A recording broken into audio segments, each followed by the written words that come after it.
Buenos días, colegas, compañeros periodistas de la Asociación Regional de Periodistas. Queremos continuar en este marco de celebración del Día del Periodista, presentar a un ponente cuya referencia vamos a dar a conocer inmediatamente.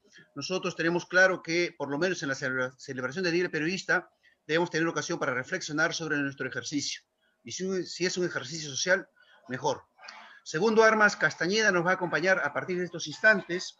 Él es licenciado en la Universidad de Lima, magíster en comunicación de la Universidad Pontificia de la Católica, ha sido profesor en la Universidad San Martín de Porres, es actual profesor de la Católica del Perú, también ha sido profesor en la maestría de la Universidad Santiago Antúnez de Mayolo, ha trabajado en el Ministerio de Desarrollo e Inclusión Social, ha trabajado en la presidencia del Consejo de Ministros, en el jurado de elecciones, en la Comisión Nacional para el Desarrollo y Vida sin Drogas, en la Asociación Calandria, es representante de IYA, Comunicación y Desarrollo, es autor de muchos artículos y separatas, y asimismo es autor de 2 libros concretamente. Imaginémonos el futuro, la comunicación como una estrategia para el desarrollo y red de comunicadores para el desarrollo, una experiencia estratégica también para el desarrollo. Dejamos entonces inmediatamente en el uso de la palabra al colega periodista, formador de periodistas, Segundo Armas Castañeda. Muy buenos días, Segundo. Carlos, muy buenos días. Encantado de estar atendiendo al requerimiento de la invitación que me hicieron. Y quiero decirles con mucha sinceridad que me siento muy emocionado. Estoy viviendo esta fiesta del Día del Periodista con mucha alegría y sobre todo con mucha fe y esperanza puesta en el futuro, porque creo que estamos enfrentando un contexto social, político, de salud muy complicado en el país, ¿no? ¿Ya? Entonces, mi saludo a la Asociación Regional de Periodistas de ICA y a todos nuestros colegas comunicadores de ICA y estudiantes de comunicación de ICA también y todos los que nos acompañan. Porque sé que hay colegas de otros departamentos, de otras regiones, que también nos están acompañando, ¿no? Entonces, quiero empezar señalando que el título de la ponencia, El errático mundo del periodismo, tiene un autor que no es el que está hablando, sino Carlos Caldas, que está moderando la reunión. Y me parece un texto, un título muy provocador, porque lo que él me ha encargado es interpelarnos en la reunión. Es provocar una reflexión más allá de las anécdotas, porque las anécdotas se cuentan, pero no se sacan el jugo, el contenido de las anécdotas. Lo importante de las anécdotas es cuando somos capaces de sacarle el sentido, el significado, ¿ya? Entonces, sé que estamos viviendo un mundo muy complicado, un escenario muy complejo, que yo le he descrito básicamente en 3 frases que dice lo siguiente. Para mí, todo lo que estamos viviendo se resume en el siguiente enunciado de un relato de una pandemia omnipresente, un gobierno desconcertado y una ciudadanía ausente. Creo que eso es mi interpretación personal de lo que yo entiendo sobre lo que está pasando en este momento en nuestro país. Y el tema de la pandemia no viene solo, no viene sola. La pandemia nos ha traído muchas sorpresas, porque nos ha cogido también de sorpresa. Y una de esas sorpresas es lo que mi compañero y colega Edgar Lazo dice, que lo que no ha podido cambiar la política, ni el Estado, ni el gobierno, lo ha cambiado un virus. Y esa es una reflexión muy interesante, porque es verdad. Es verdad que nosotros hemos estado transitando de una sociedad a otra sociedad, de la sociedad industrial a la sociedad de la información, y hemos estado haciendo ese tránsito de manera muy paulatina, a nuestro ritmo, y como siempre, llegando a la saga de los grandes cambios civilizatorios, como lo fue el caso de nuestra inserción en la sociedad industrial, donde en Europa en el siglo XVIII y XIX ya estaban pujante la revolución industrial. Aquí, por ejemplo, en el Perú y probablemente en muchos países latinoamericanos, estábamos recién ingresando a los pininos de la era industrial a través de pequeños talleres fabriles. Entonces, la pandemia nos ha recordado y nos ha colocado en un escenario que probablemente hubiese necesitado mucho tiempo para que eso se dé. Y nos ha sorprendido y nos ha puesto al descubierto la precariedad en la que vive el país.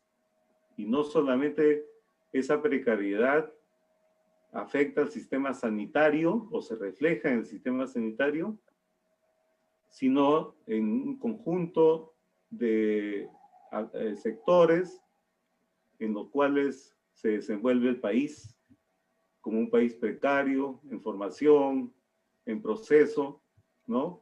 Y nos toca también a los comunicadores, que nos ha puesto de manifiesto y nos ha develado nuestras propias limitaciones, que voy a explicar también más adelante. Quiero leer en relación a eso una frase que escribió el maestro Nelson Manrique en el año 99, que dijo lo siguiente, y que tiene mucha actualidad. Debemos ser conscientes, decía Nelson, de lo que viene pasando si no queremos que nuestro país se quede al margen de una de las revoluciones más apasionantes que le ha tocado vivir a nuestra especie humana. Nelson Manrique. ¿Y a qué se estaba refiriendo? Se estaba refiriendo a la revolución de la información y el conocimiento, a la revolución de las comunicaciones, que tiene su soporte en las nuevas tecnologías de información y comunicación. Y esta pandemia nos ha venido a revelar, a recordar que estamos viviendo en la era de la superabundancia de información. Hoy día, la información sobra. La encontramos en todas partes. Ya no necesitamos ir a las bibliotecas. Todo lo tenemos en la nube, en el ciberespacio. Y hoy día, el que tiene información ya no tiene poder como era antes. El que tiene poder es el que tiene información, que lo tenemos todos, pero aquel que sabe utilizar oportuna e inteligentemente esa información para tomar decisiones inteligentes y oportunas. Esa es la gran diferencia entre el antes y el ahora en relación al manejo de la información. En segundo lugar, la pandemia nos ha recordado también que estamos viviendo la era de la ficción y el espectáculo. Jacques Debord hace mucho tiempo escribió un libro, La sociedad del espectáculo, y Mario Vargas Llosa también ha escrito un libro sobre la sociedad del espectáculo hace muy poco tiempo, y ahí nos revelan cómo es que en esta sociedad se construyen las relaciones humanas. Y lo que dicen es que todo se ficciona, todo es una performance construida, todo se construye, todo se ficciona, y las relaciones son relaciones muy epidérmicas. Entonces, todo se ficciona, todo es espectáculo, y no es gratuito que la televisión ahora nos venda el paradigma del éxito basado en los realities, que no es otra cosa que una versión ficcionada de la realidad hecha realidad masiva y espectacular. También nos ha recordado la pandemia que estamos en la era del distanciamiento social y la virtualidad gracias al soporte tecnológico de las nuevas tecnologías. O sea, hemos pasado de un escenario donde las relaciones eran más cara a cara a unas relaciones virtuales, ¿no?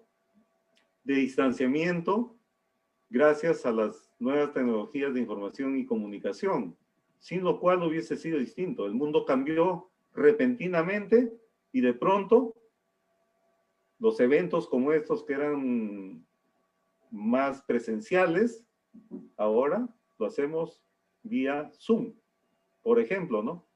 Pero también la pandemia nos vino a recordar eso. Y lo que no ha cambiado la política, ni el Estado, ni el gobierno, lo ha cambiado un virus. ¿Qué más nos ha traído la pandemia? La pandemia nos ha traído un cambio de la noche a la mañana que cambió completamente nuestras vidas. Y creo que cada uno puede dar su testimonio de cómo ha cambiado nuestra vida. Y ha habido una invasión de lo público, del espacio público al espacio privado. O sea, lo público ha cedido su espacio al espacio privado. Segundo, disculpa la interrupción. ¿Vas a compartir pantalla? No, Sí, no estamos... se supone que estoy compartiendo. No, no lo estamos visualizando. Bueno, a ver, hago en este compártelo, momento, por favor. ¿ya? Ok, ahora sí, ok. Gracias. A ver, yo pensé que ya estaba compartida, disculpen. Suele pasar, suele pasar. Sí. Yo pensé que estábamos compartiendo pantalla. Y lo que no veo es... Lo que no aparece son los botoncitos para compartir pantalla. A ver. Porque yo estoy con el PowerPoint al frente. Un segundo. Juan Carlos Guevara le saluda, encargado del control maestro del Zoom. Acabo de compartir el PowerPoint que por interno nos hicieron llegar. Así que estamos ahorita ya con el PowerPoint, solo estaba esperando que usted pudiera dar la señal para poder sacarlo al aire. Correcto, entonces estamos con compartiendo pantalla. Eso entendí. Claro, sí, ya está compartiendo pantalla. Es más... ¿Usted puede visualizar a través de su laptop o celular el compartir para que podamos ir en sincronización? Correcto, entonces sigo. Bien. Perfecto. Más bien si podemos agrandar la pantalla del PowerPoint. ¿O lo puedo hacer yo también? Sí, estamos en pantalla completa. Ya, correcto. Entonces decía que la pandemia también nos ha traído un cambio profundo en la organización de nuestra vida y en los estilos de vida. De la noche a la mañana, nuestra vida cambió. Lo público arremetió contra lo privado y se metió en nuestras casas.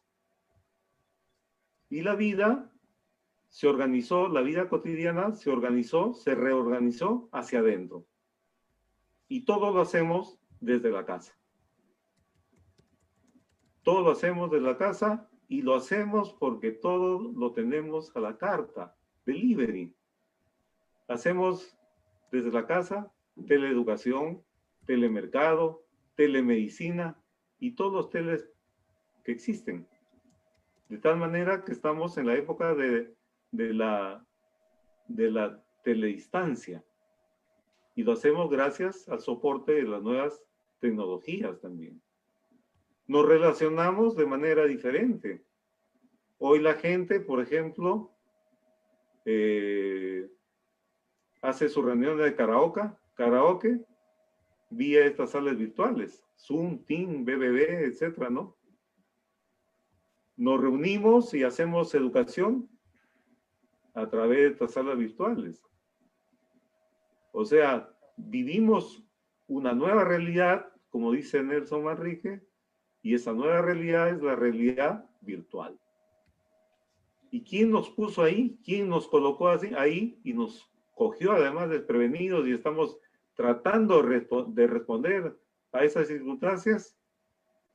Nos puso la pandemia. Lo que no pudo hacer ni la política,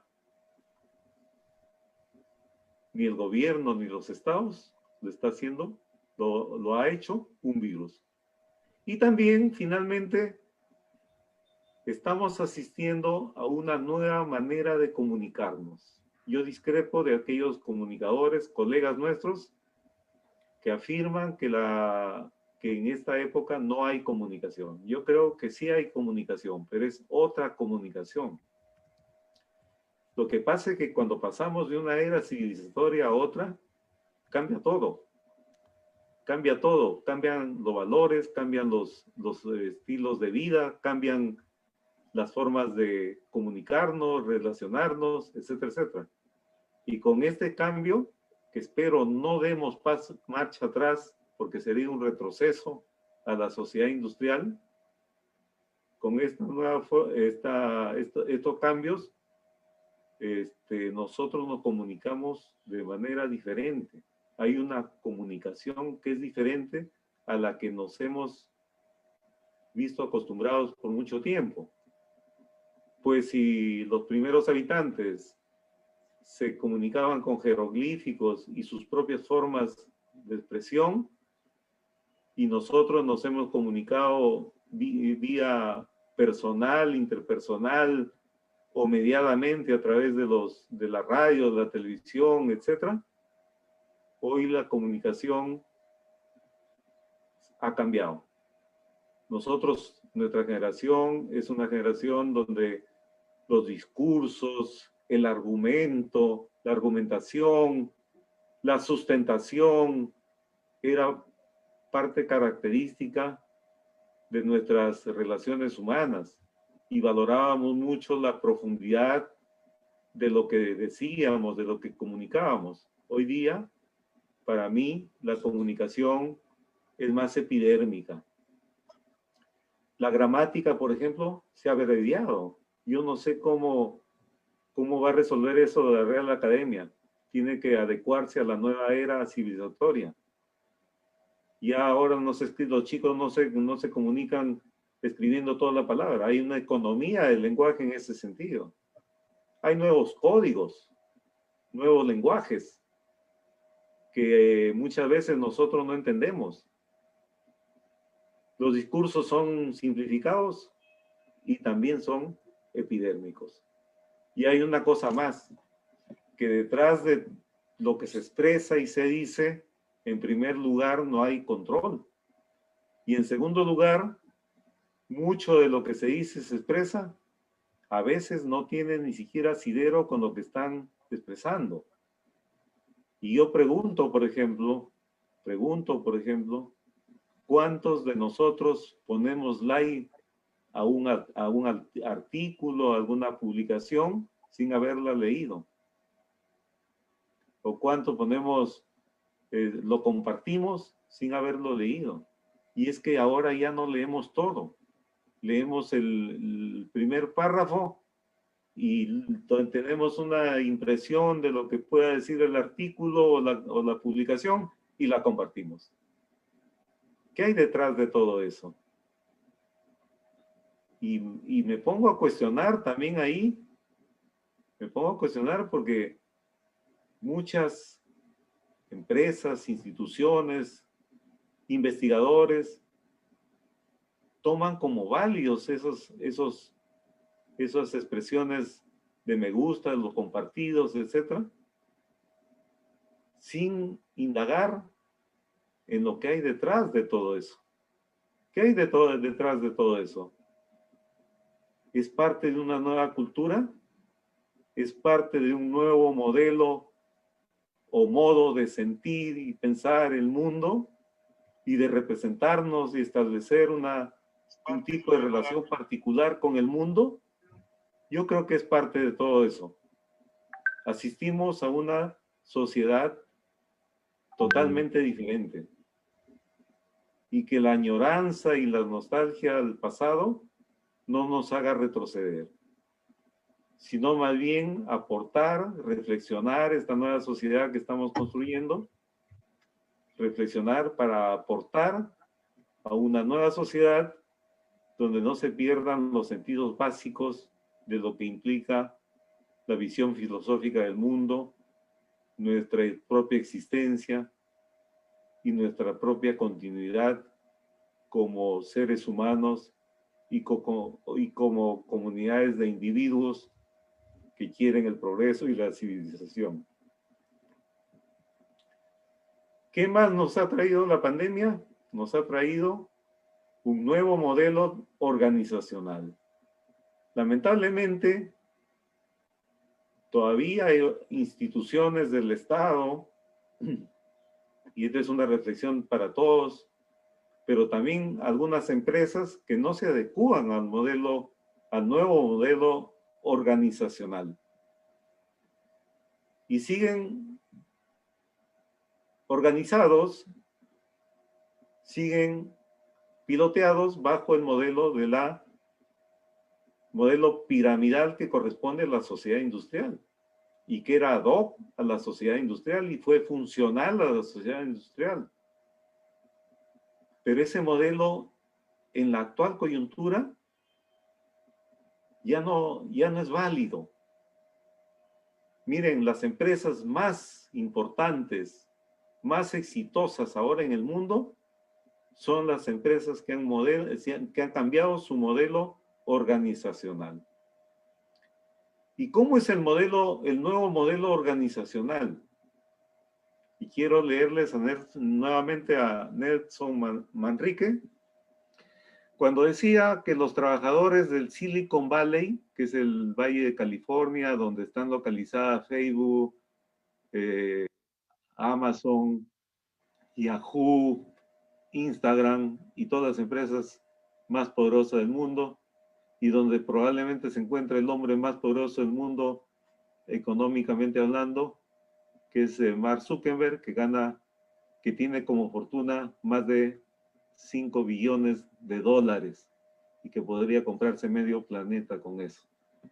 Y Nelson Manrique dice, los trabajadores del Silicon Valley viven en pequeños chalets confortables en un valle sembrado de campos de golf y canchas de tenis, con clubes sociales donde pueden tomar un trago y pueden conversar entre amigos, con gimnasios, baños turcos y jacuzzis.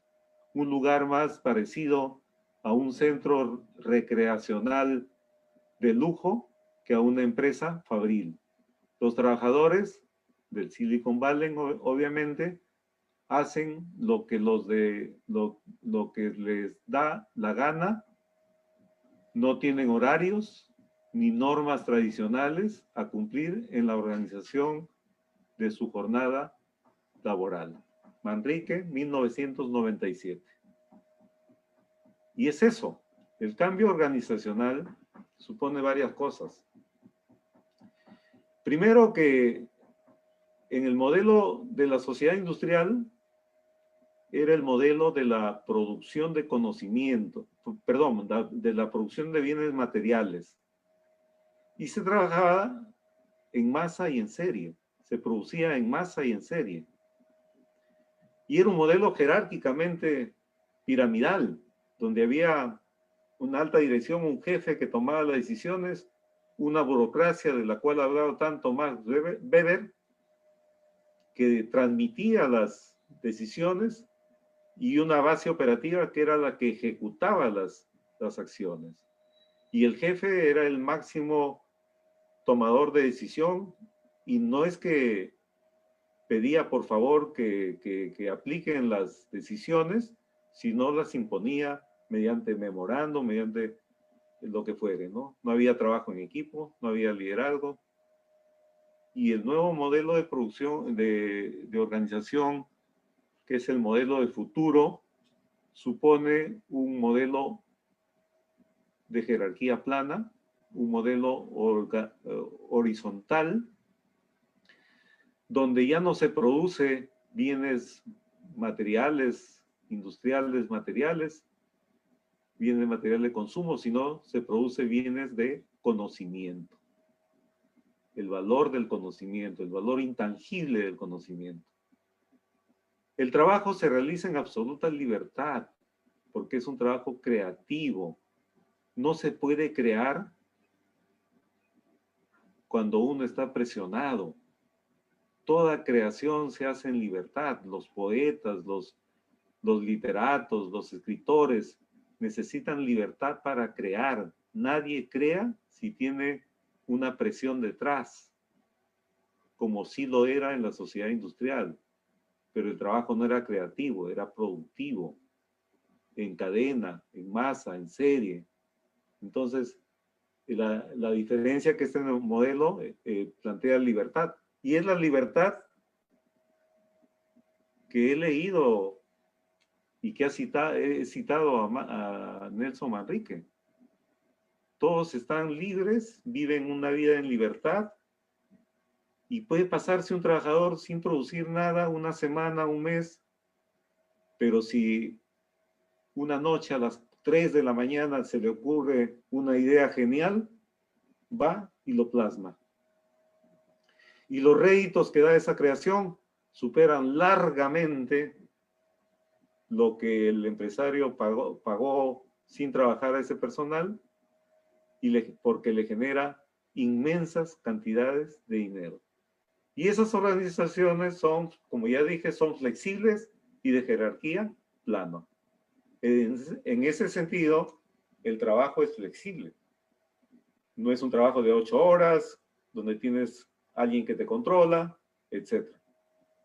Y este modelo pone en evidencia con mayor fuerza desde Peter Drucker en los años 50, Kotler, entre otros, más actuales, pone de manifiesto que lo más importante en una organización es el capital humano.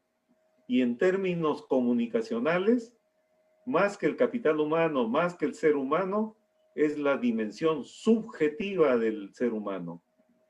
Porque pueden haber seres humanos, pero si no, ciertos seres humanos, a través de su subjetividad, no ponen a disposición sus voluntades y sus compromisos para hacer cosas y generar cambios, es imposible lograr lo que nosotros tenemos o planteamos como objetivo.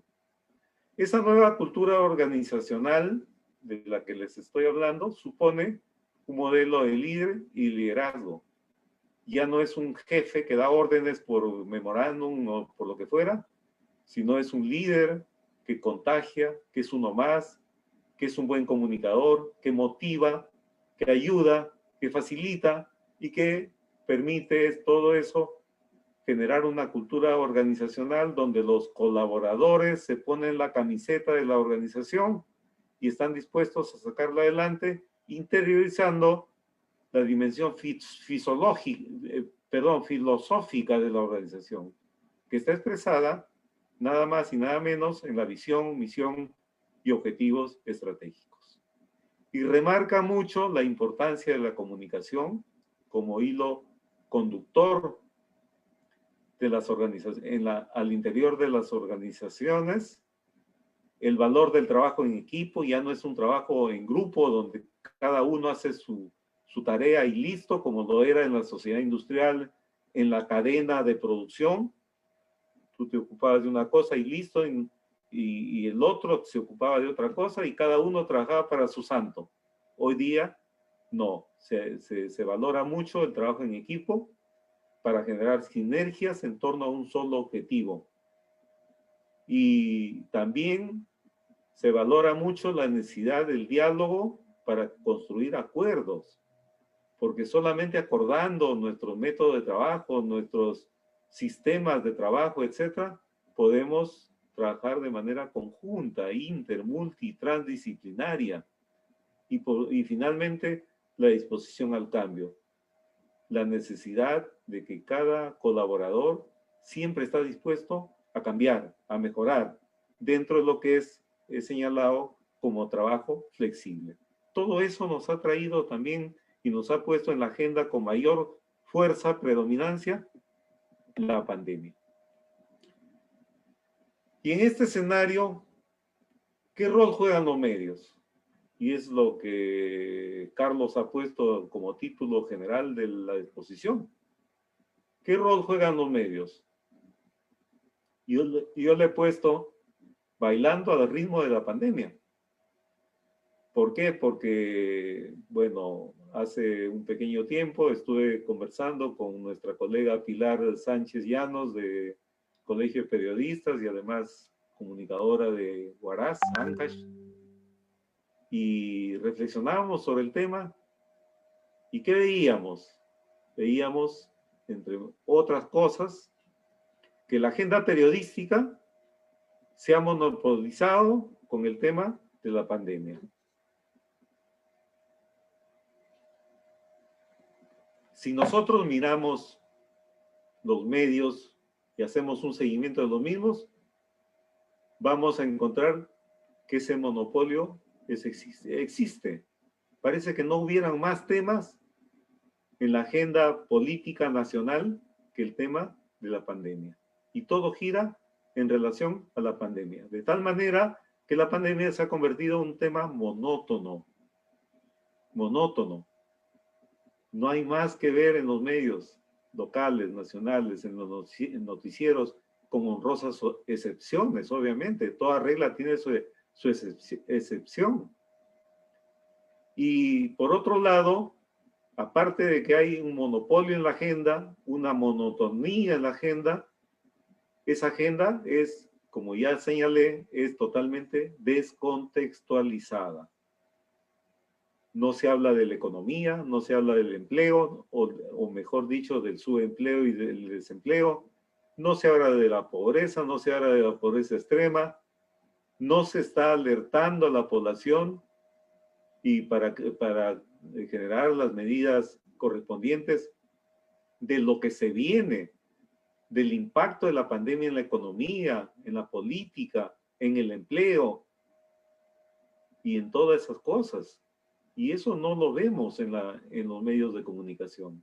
Es increíble cómo los medios configuran su rating haciendo de un tema dramático como el que está viviendo el Perú y el mundo global, cómo configuran el dramatismo, la narrativa dramática de la pandemia, convirtiéndolo, en este caso, a la pandemia en un tema de espectáculo o una espectacularización de la pandemia, pero no es un espectáculo como el que estamos acostumbrados, sino es un espectáculo dramático, que configura en la gente, en el imaginario colectivo,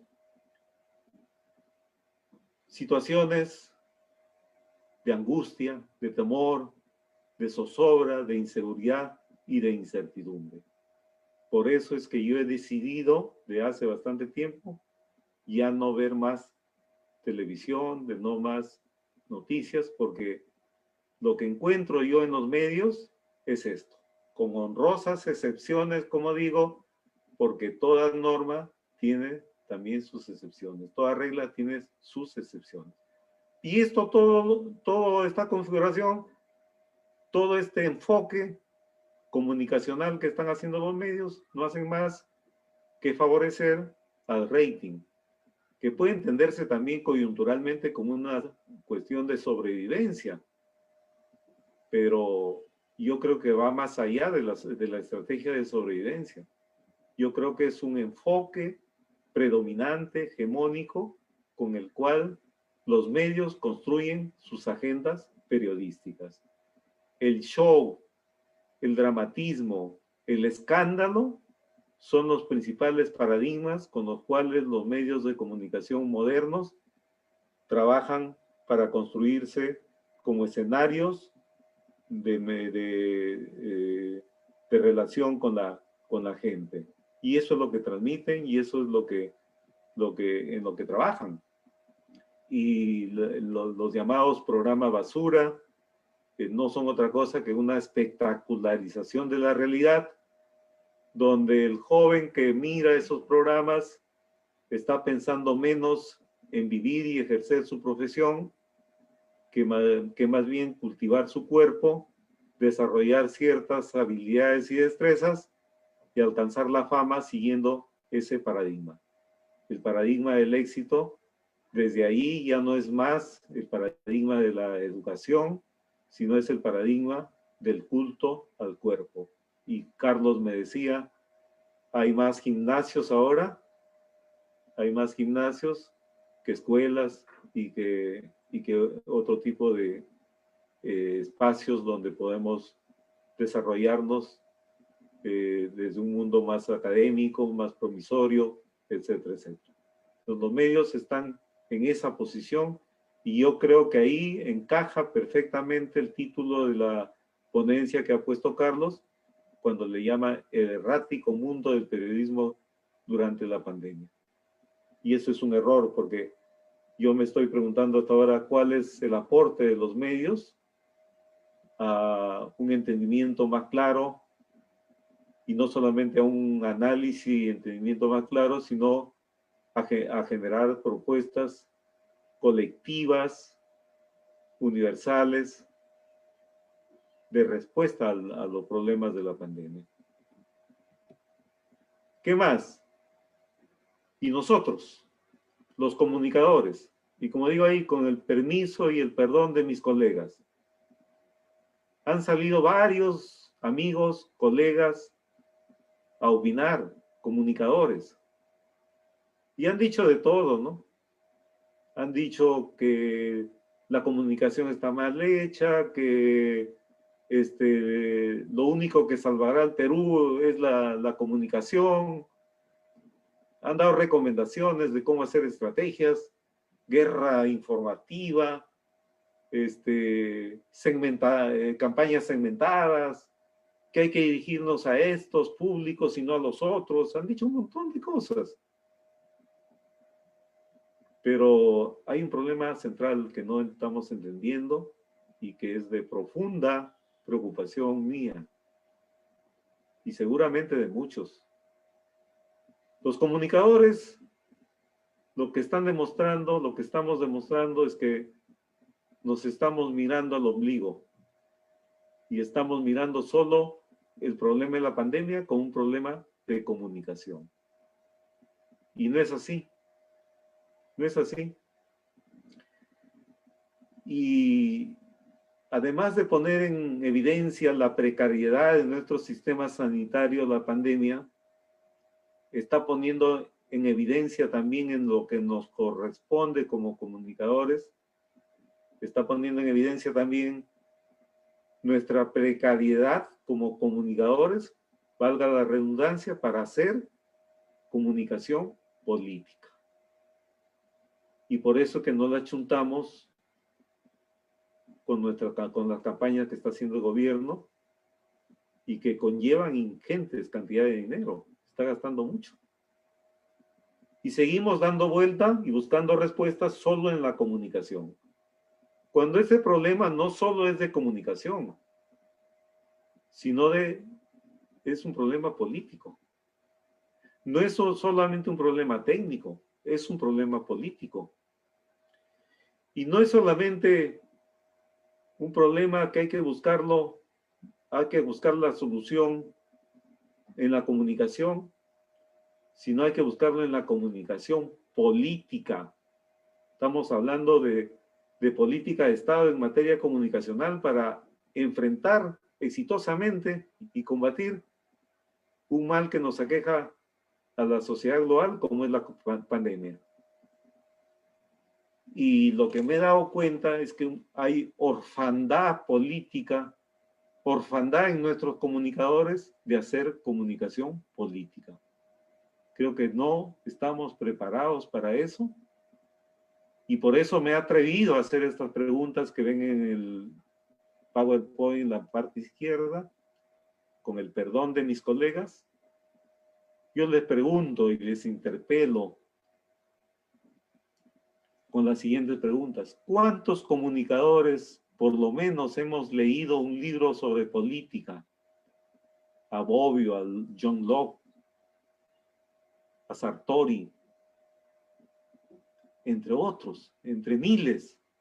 Hay muchos autores. ¿Cuántos hemos leído un libro sobre política? ¿Cuántos comunicadores? ¿Cuántos comunicadores, por lo menos, hemos militado o hemos tenido un acercamiento con partidos políticos, movimientos sociales, movimientos ciudadanos llamados ahora? ¿Cuántos? Muy pocos. Mi respuesta es que muy pocos. ¿Cuántos comunicadores realmente tenemos formados políticamente? También muy pocos. Muy pocos, porque las universidades están de espaldas a la realidad. Y mi colega Edgar Lazo, que está conectado y con quienes hemos compartido preocupaciones y propuestas en la presidencia del Consejo de Ministros, cuando estábamos de asesores ahí en la Oficina General de Comunicaciones, podrá dar fe de eso cuando citamos a los directores de comunicación de los ministerios para articular esfuerzos estratégicos. ¿Qué nos respondieron? Que estaban muy ocupados, y cuando se le preguntó qué estaban haciendo, nos dijeron que estaban preparando la conferencia de prensa, la nota de prensa, el video, etc. O sea, haciendo cosas que podían hacer su equipo, y no él. Y estaban haciendo cualquier cosa menos lo que deberían hacer, y que es mandato además del Estado. El jefe de comunicaciones metido en cosas superfluas cuando debería haber estado por mandato del ROF y el MOF, debería haber estado pensando en políticas públicas en materia de comunicación, en estrategias, en tácticas, en planes, y hacen todo menos eso, que es la razón de ser del Estado, que es la razón de ser del servidor público, que hasta ahora no se comprende en su verdadera magnitud. Y todo esto que les acabo de decir con las preguntas, me llega a decir, a cuestionar, ¿qué legitimidad tenemos los comunicadores de hacer comunicación política, de hacer análisis político y de hacer propuestas políticas? En todas las charlas, las ponencias que he escuchado, me he quedado sorprendido con la orfandad y la falta de hacer análisis político en los comunicadores, porque no estamos preparados para eso, y quizá esta debilidad en las propuestas comunicativas de las campañas que está haciendo el gobierno obedece justamente a esta realidad que la pandemia nos ha permitido revelar. Y como digo, no solamente ha develado nuestras precariedades en torno al tema sanitario, sino también los comunicadores estamos siendo interpelados, y estamos siendo interpelados muy profundamente. He visto a compañeros, colegas, comunicadores jugando a expertos en comunicación política, pero yo digo, si nunca ha leído un libro sobre política, si no ha militado en partidos o movimientos, si no ha sido formado en política, etcétera, etcétera, etcétera, no tenemos legitimidad para hacer comunicación política. Y los que han participado en política jugando a la comunicación política y tirando recetas por doquier. Hagan esto, hagan lo otro, como si fueran estudiantes de quinto ciclo de comunicaciones o periodismo, porque esas recetas no son otras cosas que recetas básicas o criterios básicos de un estudiante de quinto ciclo de universidad. Y disculpen que lo diga, y si lo digo y me equivoco, por favor, critíquenme. Pero Carlos me ha pedido que sea provocador, y creo que lo estoy haciendo de alguna manera. Y este problema de enfrentar a la pandemia desde la comunicación política no es un juego de apuestas improvisadas, menos de recetas mágicas, como piensan algunos comunicadores que dicen yo soy creativo, yo soy estratega. Ahora todo el mundo es comunicador estratégico, todo el mundo es comunicador asertivo, todo el mundo es comunicador para el desarrollo. Todo el mundo se hace llamar así. ¿Y qué lanzan? Recetas mágicas. Publicistas que dicen, nosotros somos creadores, creativos, y lanzan recetas. ¿De dónde salieron? No sé, debajo de la manga. ¿Sacaron conejos debajo de la manga? ¿O es que revisaron las campañas que hacen en otros países? ¿Qué es lo que hacen realmente los publicistas y las adaptan al Perú? Y el tema que estamos enfrentando no es un juego de apuestas improvisadas, menos un juego de recetas mágicas, porque no existen recetas, porque las estrategias hay que construirlas, poniendo en juego todos los elementos, analizarlos y tener potencial estratégico para saber proyectar escenarios futuros. Si no tenemos esas condiciones, no podemos entrar al juego, pero no al juego de apuestas improvisadas, sino al juego de verdaderos enfoques y estrategias que busquen soluciones. No desde la imaginación, no desde el superpoder que algunos comunicadores creen tener para sacar sus recetas de sus recetarios, valga la redundancia. No, ese es un problema. La estrategia hay que construirla. Y ahí me pregunto más todavía, porque ya esto me vengo preguntando hace mucho tiempo, ¿cuál es el rol que la universidad está jugando? ¿Qué perfiles, con qué competencias o qué competencias de comunicadores están pensando?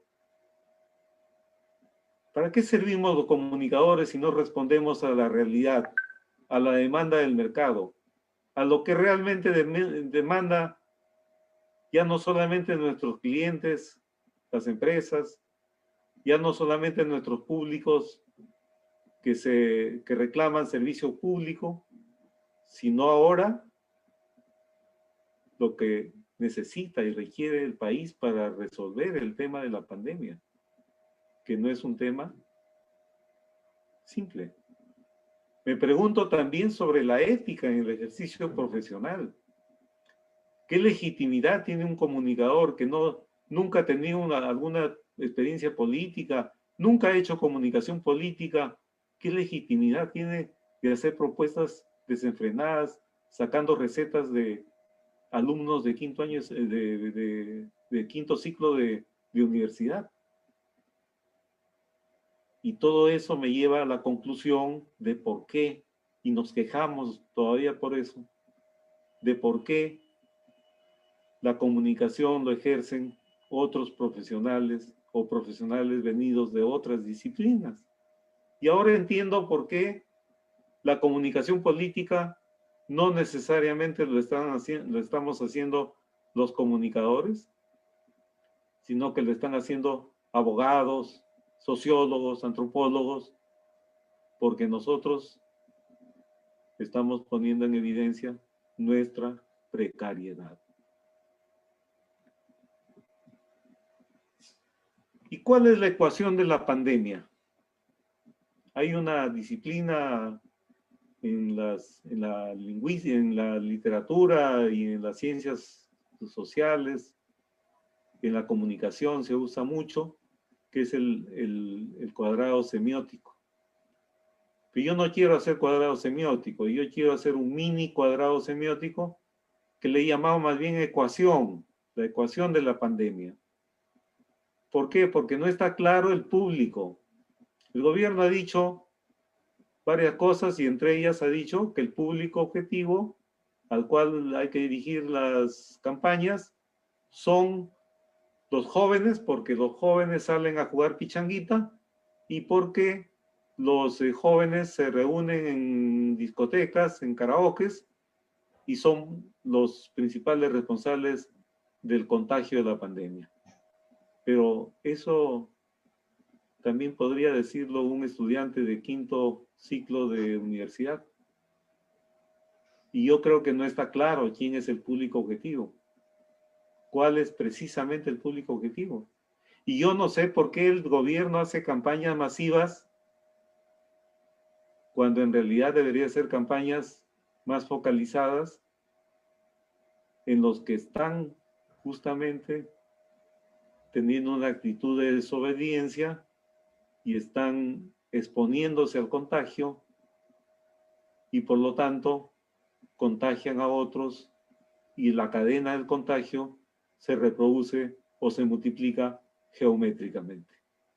Entonces, yo he hecho un ejercicio acá, muy sencillo. En este ejercicio cuadrado semiótico hay una ecuación en la que la vida, representada por las personas, encarnada por las personas que apuestan por la vida, están en clara oposición o contrariedad contra la muerte, representada por la pandemia. La vida representada por las personas tienen un aliado que representa la no muerte, o sea que está contra la muerte, pero que es el aliado de la vida de las personas, y ese es el gobierno. Y la pregunta central acá es, ¿quién realmente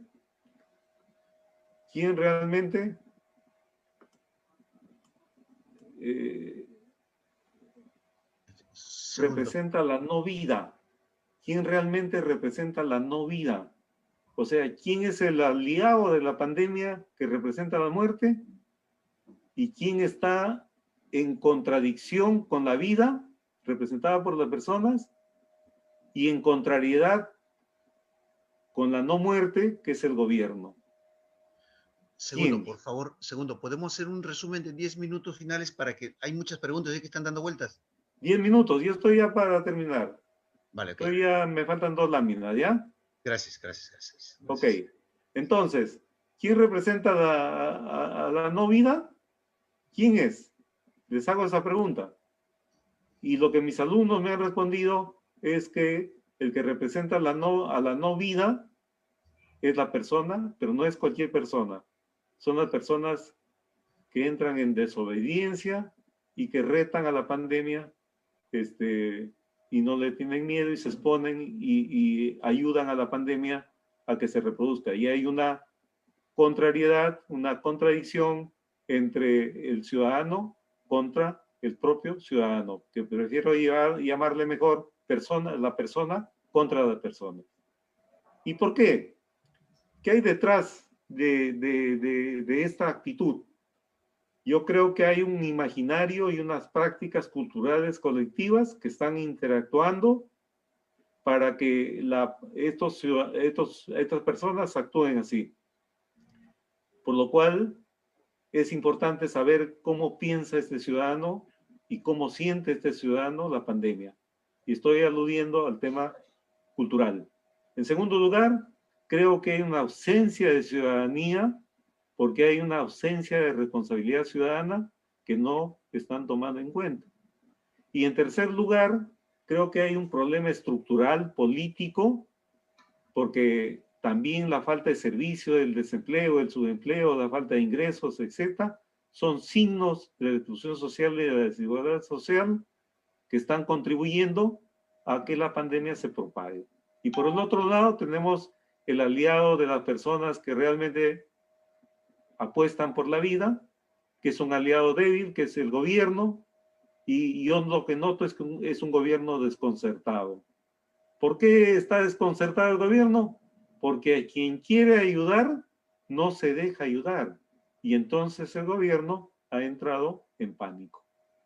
Esto lo presento como parte de una propuesta para identificar mejor y focalizar mejor el público objetivo al cual deben estar dirigidas las campañas, pero sobre todo a conocer quién es exactamente ese público y por qué actúa así, que no se ha hecho y no se está haciendo. El aliado desconcentrado del gobierno lo que ha hecho básicamente no tiene pues un asidero efectivo, y eso tiene que ver más que todo con enfoques y estrategias. ¿Qué estrategias ha implementado el gobierno? La estrategia coercitiva, toque de queda, reclusión social, distanciamiento social, etcétera. Estrategia coercitiva, que no funcionan las cosas así. Nada funciona con la fuerza. Funcionan las cosas por convencimiento, por persuasión, y la comunicación tiene que juega un papel muy importante ahí. Ha también destinado el 12% del PBI, ha dado bonos, es su estrategia financiera. Ha tenido una estrategia preventiva de cambio de comportamiento muy elemental, que es una estrategia técnica, no política. Y finalmente ha establecido la estrategia de la complicidad y la estrategia del miedo como una medida desesperada, me parece, y como un último recurso. Y finalmente, ¿por dónde buscar la estrategia? La estrategia hay que buscarlo con cambio de enfoques. No hay estrategias preconcebidas, como ya les dije. Y la estrategia tiene que ver con algo así como en el fútbol. Si el objetivo es ganar el partido, la estrategia tiene que ver con cómo gana el partido. Y las tácticas tienen que ver con cómo se mueven los jugadores en la cancha. Entonces, si yo quiero ganar el partido, tengo que establecer una estrategia ofensiva. Y tengo que disponer el movimiento de cada jugador en la cancha. ¿Quién está en el área? ¿Quién ataca? ¿Quién patea al arco? ¿Quién tira los tiros libres? Etcétera, etcétera, etcétera. Pero eso es lo que no está claro. Hay intención, hay objetivo, hay acciones, porque hay campañas, hay cosas que se están haciendo, y no porque se hagan más cosas vamos a lograr resultados positivos. Entonces, ¿qué es lo que falta? Falta definir la estrategia. Es decir, ese enfoque que le da marco de referencia a las acciones. No existe. ¿Por dónde buscarlo? Y con esto termino.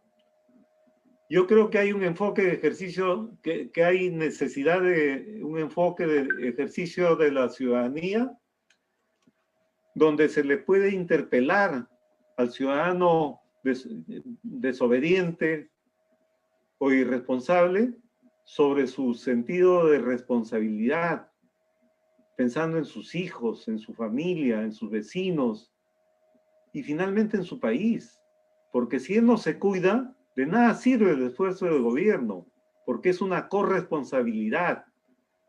Y ahí entra en juego lo individual y lo colectivo, lo mío y lo tuyo, lo particular y lo social, lo que es mío y lo que es tuyo, y lo que es de los demás además, ¿no? Entonces hay que buscar un enfoque de estrategia basado en el concepto de ciudadanía, porque el ciudadano es aquel que sabe cuidarse, pero que es consciente que cuidándose, cuida también a los demás, y eso no está presente.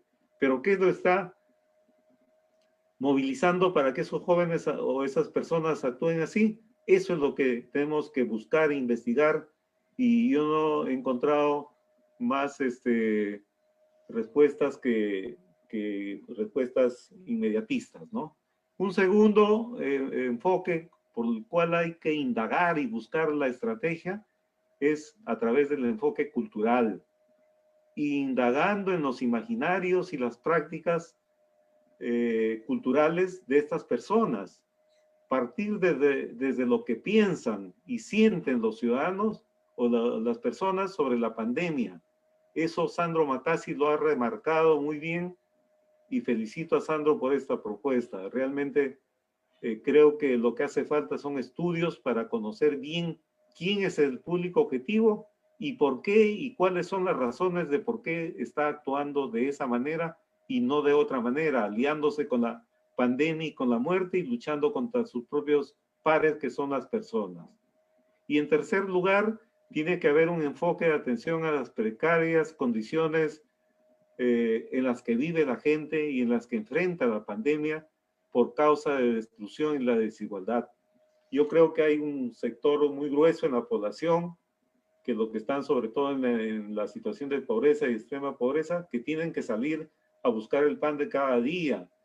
Hoy tenemos el gran problema que enfrenta el país, el problema de su empleo, o sea, de los ciudadanos cachueleros que tienen que salir todos los días a buscar el pan del día. Y ese es el gran problema que tiene el país.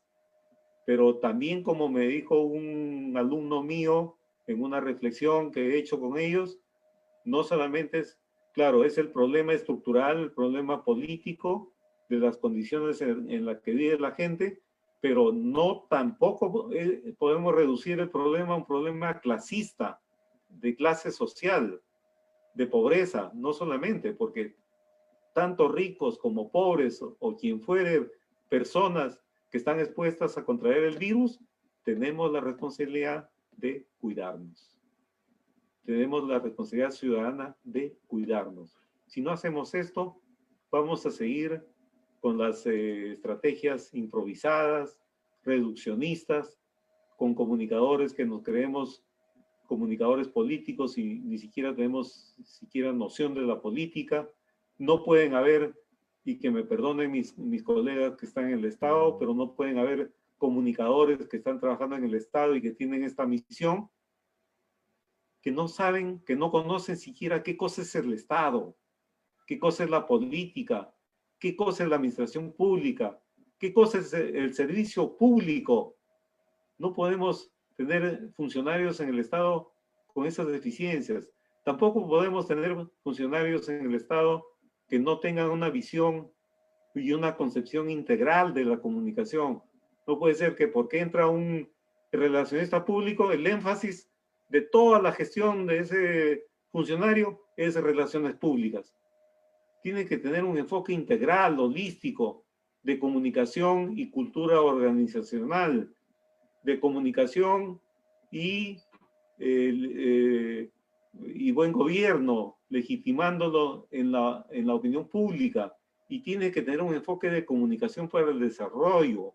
Esto es comunicación para el desarrollo, de pensar más allá del cambio de conductas, para pensar más bien en los cambios culturales, en los cambios estructurales, porque a la gente no le podemos pedir solamente que cambie conductas cuando no tiene las condiciones de infraestructura, el apoyo del gobierno, el empleo, el nivel de ingreso y todas esas cosas que le dan las armas suficientes para responder a estos llamados que hacemos para combatir el tema de la pandemia.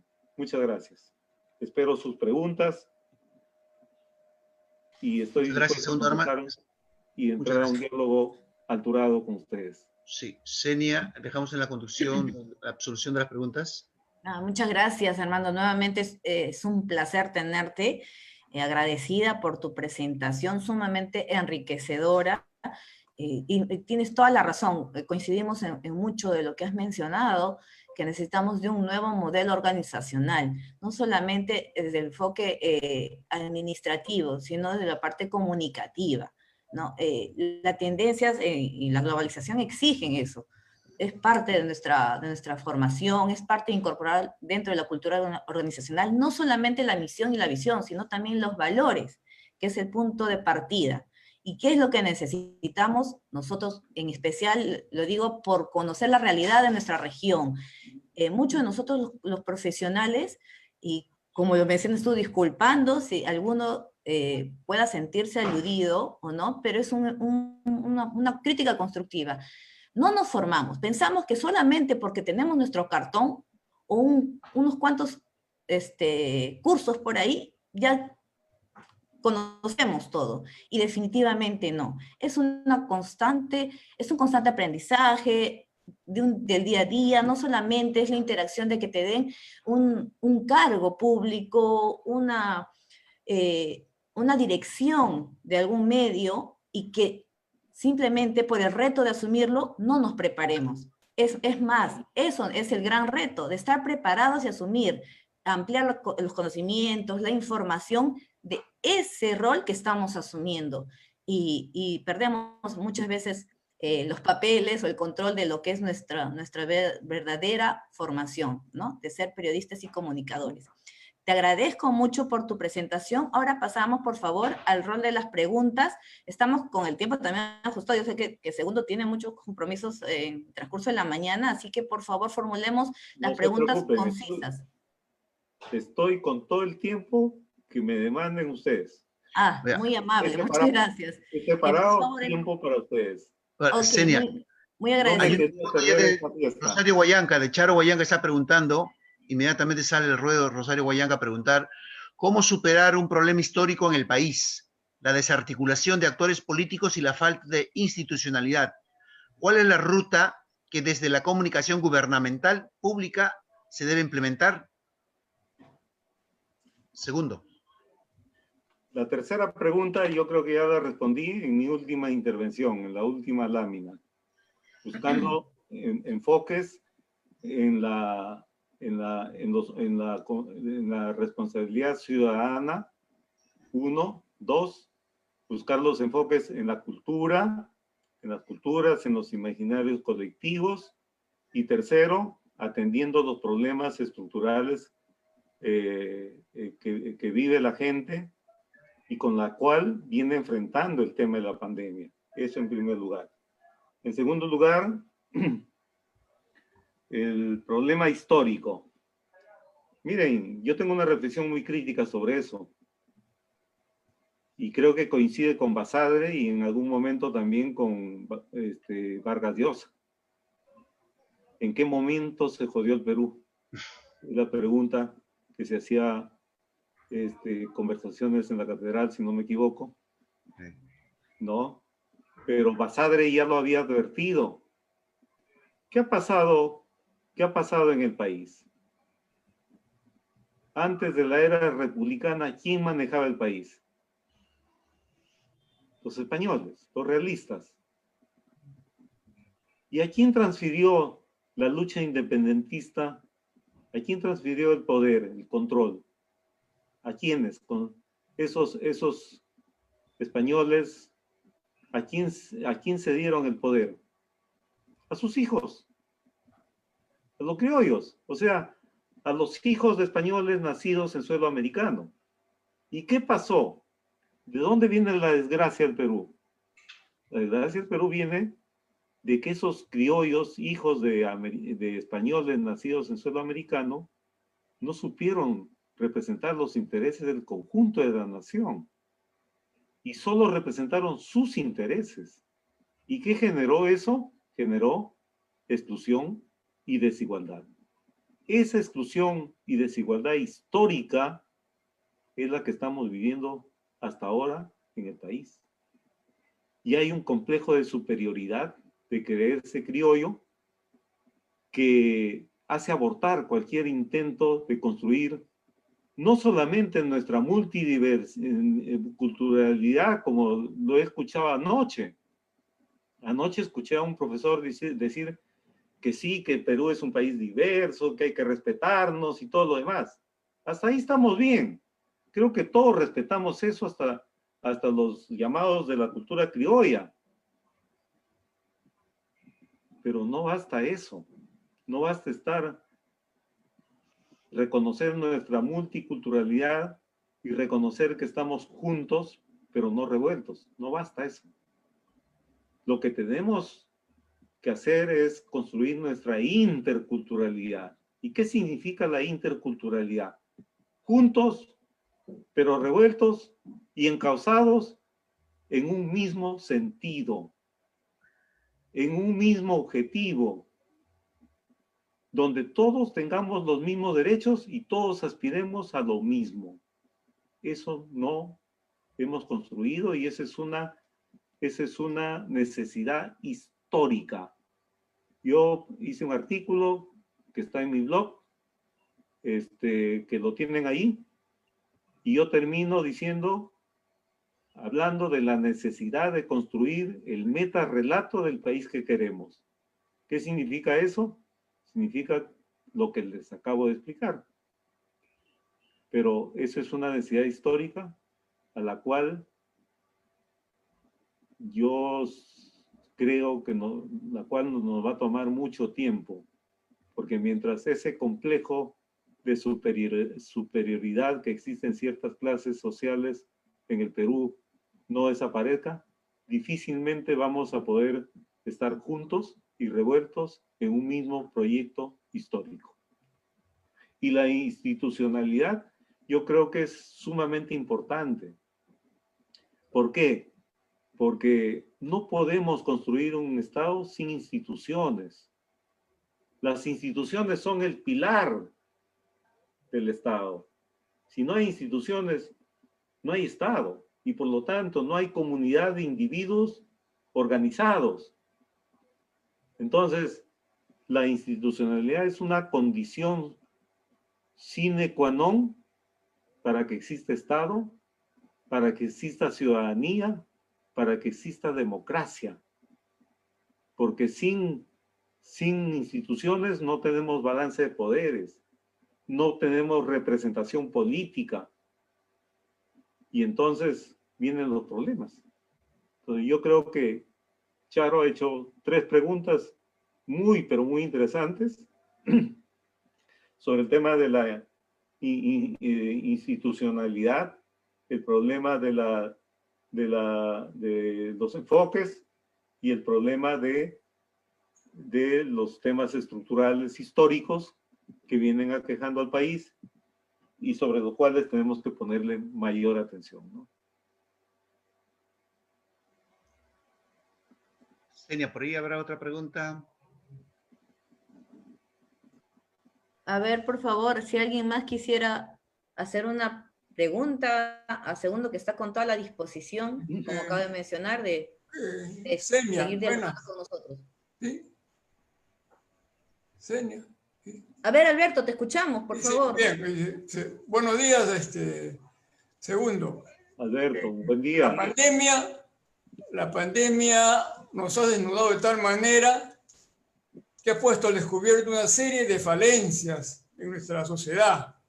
Tú lo has dicho muy bien, ¿no? Una de ellas es la ausencia de la ciudadanía en esta pandemia. Tenemos una ciudadanía insensible, que no se da por enterada de la gravedad de la situación, que cree que la cosa debe seguir igual, ¿no? Que siga la pachanga en las discotecas, en los prostíbulos, todo debe seguir igual. Cuando la realidad es que tenemos una sociedad ante la pandemia y tenemos que tener una sociedad post-pandemia. Tiene que ser diferente, tiene que cambiar. Yo creo que hay un problema cultural, falta de responsabilidad, falta de disciplina. ¿Qué nos pasa?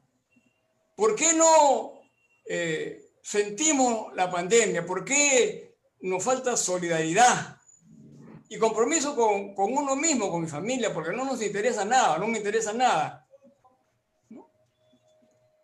Y si recién me comienzo a interesar cuando pues tengo un pariente muy grave, enfermo, ¿no? Y comienzo a gritar, no hay oxígeno, no hay cama, ¿no?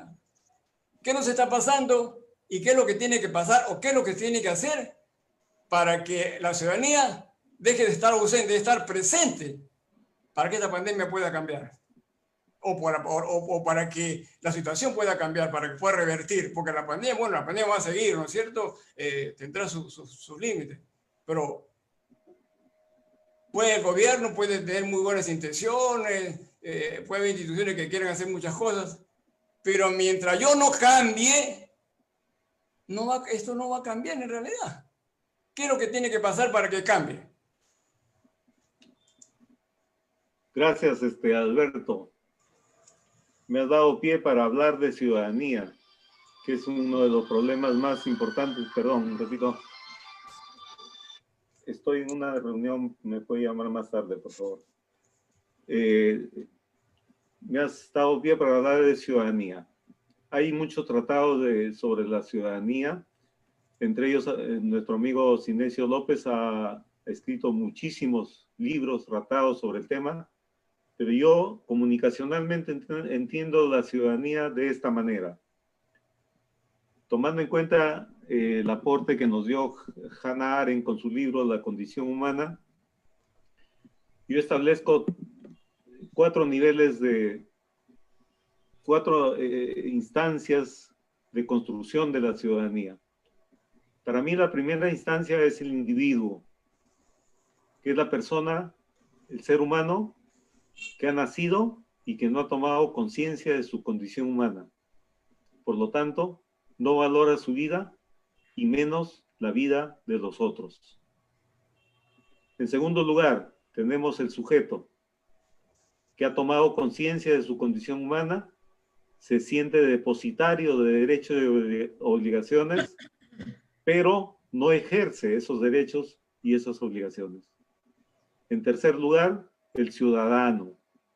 El ciudadano es el que ha tomado conciencia de su condición humana, se asume depositario de derechos y obligaciones, pero una cosa fundamental, es protagonista en la vida pública de esos derechos y esas obligaciones. Y cuando digo protagonista en la vida pública de esos derechos y obligaciones, es cuando está dispuesto a ser actor social. ¿Ya? Y la ciudadanía no es otra cosa que la asociación de esos ciudadanos en torno a partidos, movimientos sociales, ciudadanos, etcétera, que se unen para luchar por un fin común. ¿Cuál es ese fin común? El bien común, el bien de todos.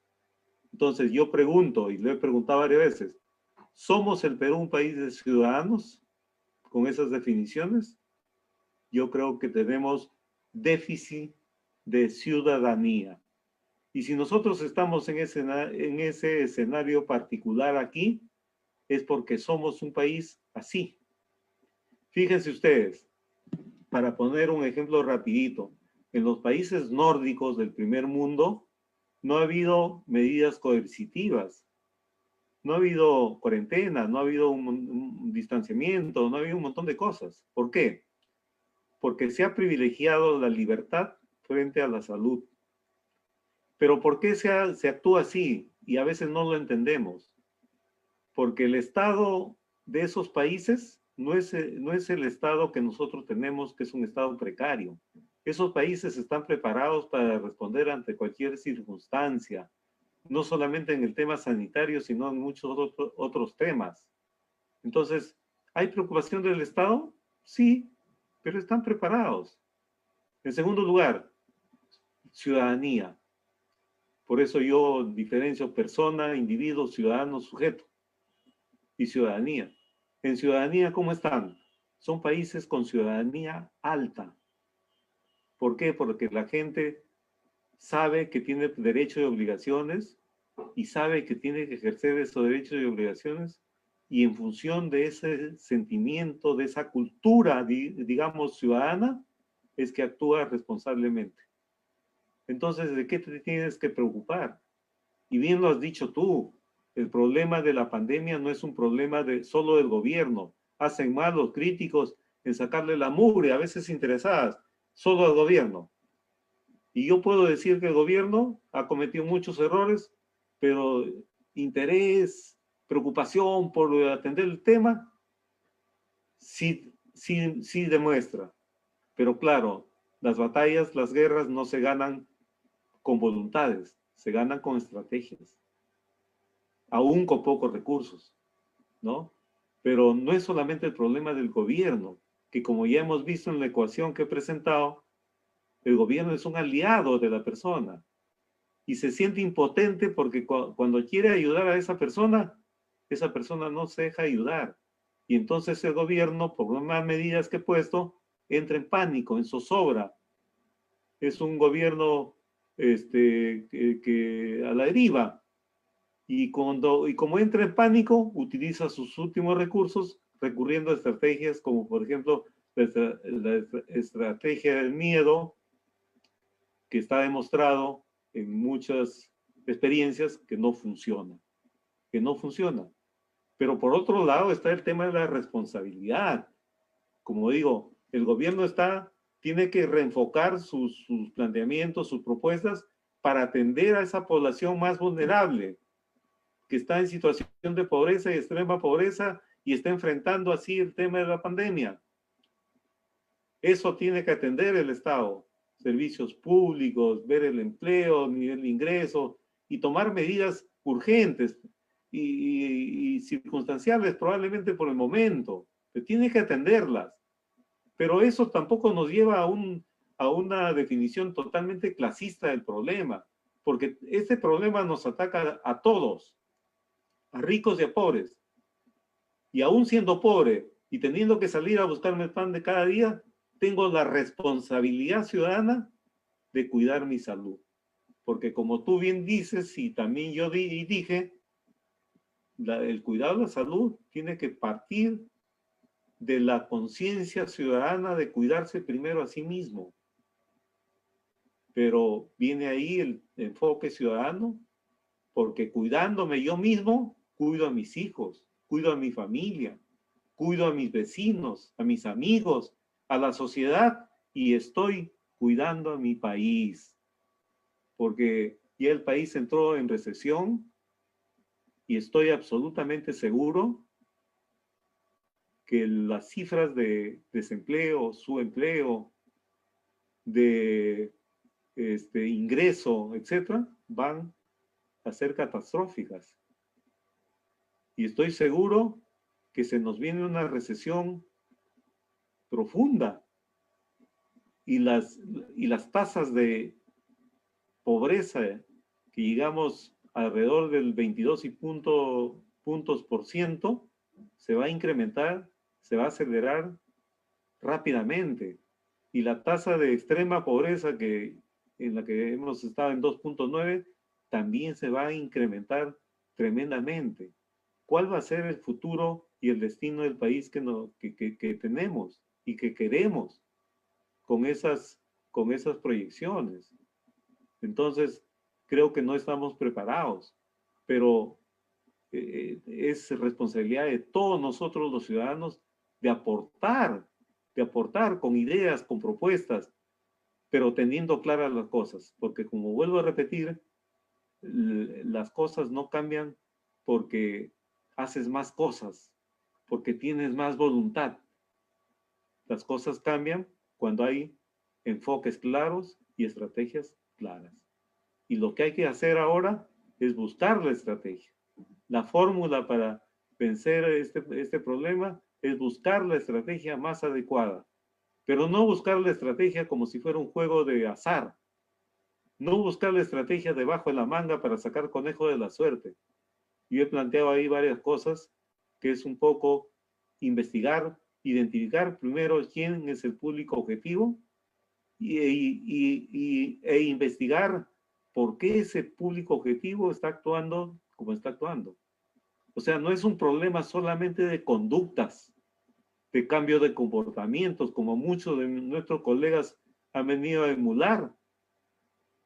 Esa estrategia de cambio de conductas fue ideada por los funcionalistas modernistas norteamericanos en la década del 50.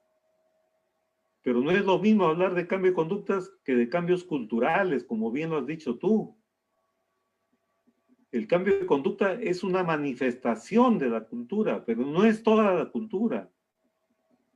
Entonces, si queremos ver el tema cultural, el tema de la pandemia, más como un tema cultural que un tema de conducta, tenemos que investigar la cultura. ¿Qué móviles, qué elementos de la cultura están motivando a que se presenten ese tipo de conductas? ¿Qué hay detrás? de los modos, que tiene que ver con los modos de cómo esta gente está sintiendo y pensando la cultura, el tema de la pandemia, que los está movilizando a actuar así.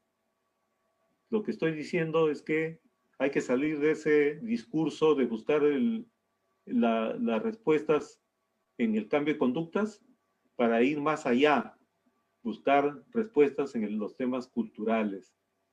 ¿Por qué? Porque queremos saber cuáles son esos móviles culturales que están activando estas conductas, que es diferente, ¿no? Entonces, yo creo que coincido plenamente con lo que es comentado y esa es la tarea, buscar alternativas, porque tenemos todos que contribuir a construir ese país, a enfrentar un problema circunstancial que espero sea así, que es la pandemia. Mientras el problema no se entienda que es de corresponsabilidad entre el ciudadano y el gobierno, este problema no se va a resolver.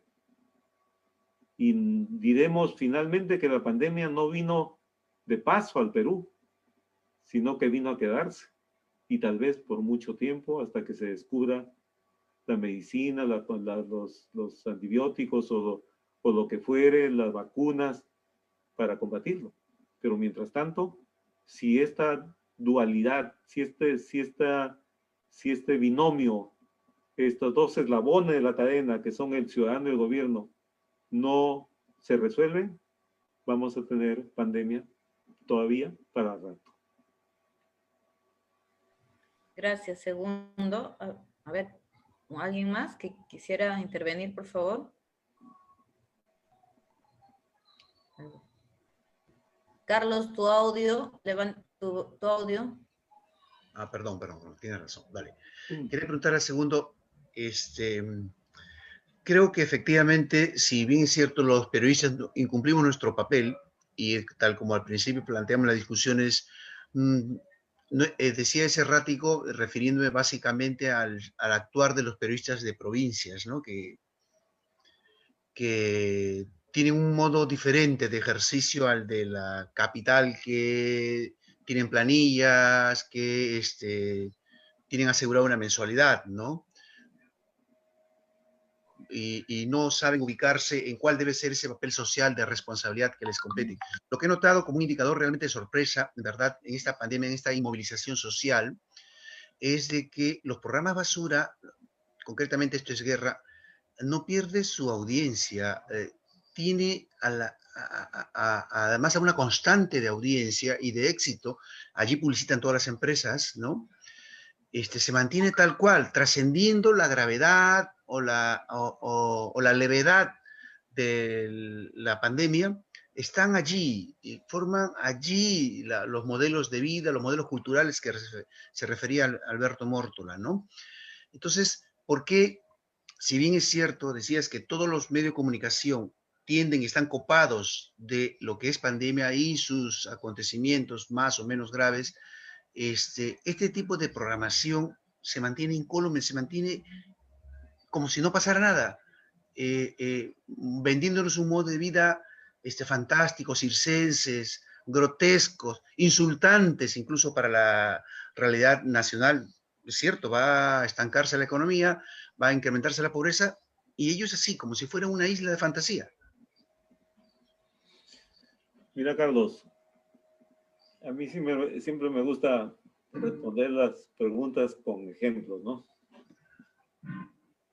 Yo hice una dinámica un día en mi clase, en una de mis clases, en la universidad, y les pregunté a los alumnos, ¿cuántos de ustedes piensan ejercer su profesión y vivir de su profesión? De un total de 30 alumnos, Carlos, ¿sabes cuántos me respondieron que sí? 5. ¿De qué te habla eso? De que el paradigma del éxito en esta generación ya no es la educación. Ya no es la educación. ¿Y cuáles son sus referentes entonces? Para nosotros, para nuestras generaciones, el paradigma de éxito y de conquista del mundo era la educación. El paradigma de la educación. Estudia, trabaja y triunfa. Y muchos hemos hecho lo poco o mucho que hemos hecho, que habremos hecho, hemos hecho algo, pero basados en ese paradigma. Ahora los jóvenes no están pensando solamente en eso. No están pensando siquiera en eso. ¿Por qué? Porque la televisión basura, llamada televisión basura, lo que transmite, y ese es un valor antieducativo probablemente, yo digo educativo en general, pero es negativo. Lo que transmite es que el nuevo paradigma del éxito, acorde con esta sociedad ficticia, del espectáculo, etc., el nuevo paradigma es el culto al cuerpo, el desarrollo de habilidades y destrezas para ser famoso y ser feliz. Ese es el paradigma. Entonces, ese es un problema propio de esta sociedad del espectáculo, pues. Propio de esa sociedad de donde todo se construye. En las redes sociales ha estado circulando un video donde un periodista que finge ser periodista, creo que fue en Estados Unidos, entrevista a un intelectual. Y con mucha performance, presencia, el periodista, desde la forma de cómo se construye, se viste, con su sombrero, con su terno, ¿no? Empieza a hacerle preguntas al entrevistado, que es un intelectual, y el entrevistado empieza a darle, y llega un momento en que el periodista ya no sabe qué preguntarle. Pero eso lo pongo como ejemplo porque eso demuestra la precariedad también de esta nueva era civilizatoria. O sea, no estamos viviendo solamente un cambio tecnológico. No estamos viviendo solamente una era de la globalización. Estamos viviendo un cambio trascendental, una transformación cultural profunda, que es el tránsito de la sociedad de la información a la sociedad del conocimiento. Tal como cambió el mundo de la sociedad agrícola a la sociedad industrial. Así estamos viviendo el cambio de la sociedad del industrial a la sociedad del conocimiento. Y esta sociedad es una sociedad que a mí me parece, sinceramente, me parece fofa, superficial, carente de contenido. Ahora resulta que cuando uno quiere escribir algo, hasta nos dicen cuántas palabras tenemos que escribir. El Twitter es eso, por ejemplo. Y la gente no te lee si escribes más de cinco párrafos o 3 párrafos. Y te lee la parte inicial y ya está opinando, y ya está diciendo cosas, y ya estás poniendo like, y ya lo está compartiendo. ¿Hacia dónde vamos? Esa es la gran respuesta. Entonces, no es gratuito que los programas basura, llamado basura, sigan gozando de rating y sean exitosos. Porque la respuesta es porque obedece a esta nueva cultura. Porque ¿qué cosa es la cultura, Carlos? No es las costumbres, no. La cultura tiene 2 planos. El plano de las mentalidades y el plano de las sensibilidades. O sea, la cultura tiene que ver, en otras palabras, con los modos de pensar y los modos de sentir el mundo. Y esos modos de pensar y de sentir el mundo son los que nos permiten establecer un tipo de relación con el mundo. Esa es la cultura. En el Eros virtual, por ejemplo. Yo tengo anécdotas para contarles, pero ustedes no tienen mucho tiempo para soportar mis anécdotas, ¿no? Pero no basta el amor virtual, el eros virtual, del cual se habla mucho, por ejemplo. ¿Cómo es posible en nuestra racionalidad moderna o anterior, como quieran llamarlo, cómo es posible concebir una relación de pareja donde las personas no se conocen físicamente? Pero ¿cómo sentir una relación de pareja? ¿Cómo expresar amor en una relación de pareja donde ni siquiera se han visto personalmente? Eso para una persona de la tercera edad es inconcebible. Pero en esta nueva cultura sí es posible. Porque no solamente se piensa que puede ser así, sino que además es así. Se siente así. ¿Te das cuenta? Entonces, y yo tengo una anécdota chiquitita, rapidito. Una alumna de la Universidad Católica hace muchos años nos contó cuando usaba la línea del teléfono para chatear en el celular, perdón, en la laptop o en la computadora, que tenía un enamorado en México y el papá, y usaba la línea de teléfono. El papá quería llamar por teléfono y resulta que la línea estaba ocupada. Y entonces el papá le decía, oye, ¿qué haces hablando tanto con ese chico que es tu enamorado, tu novio, tu pareja?